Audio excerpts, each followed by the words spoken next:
നിങ്ങൾ എന്താടാ പരിപാടി? ഞങ്ങൾ ഇടയ്ക്ക് നാസിക് ഡോളിന്റെ പരിപാടിയായിട്ടൊക്കെ പോകും.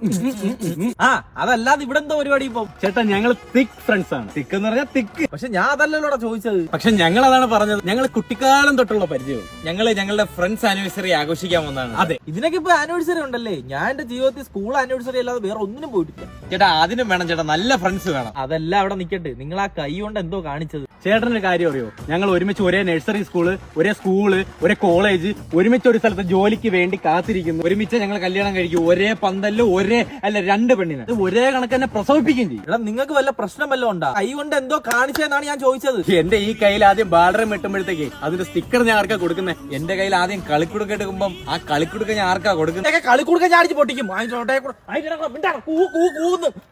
മാറിപ്പോടാ എന്റെ അടുത്ത്. എന്നാലും അയാൾ നമ്മൾ തുടക്കിയത് എന്തിനായിരിക്കും? എന്തിനാവട്ടെ, ഞാൻ പോകണം.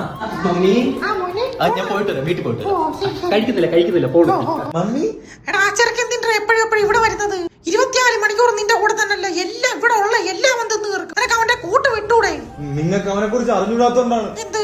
അവനൊരു സ്വഭാവം കൊണ്ട് ഒളിഞ്ഞു കേൾക്കുന്നത്. അവനങ്ങനെ ഒളിഞ്ഞു കേൾക്കും. ഒരു തെണ്ടി ചെറുക്കനാണത്. മിണ്ടാതിരിക്കും. അയ്യോ, ഇവിടെ എങ്ങാനും ചുറ്റിപ്പറ്റി നിപ്പുണ്ടെങ്കിൽ എല്ലാം ഒളിഞ്ഞു കേൾക്കായിരിക്കും അവൻ. എനിക്ക് അവന്റെ മുഖത്ത് നോക്കാൻ പറ്റൂല.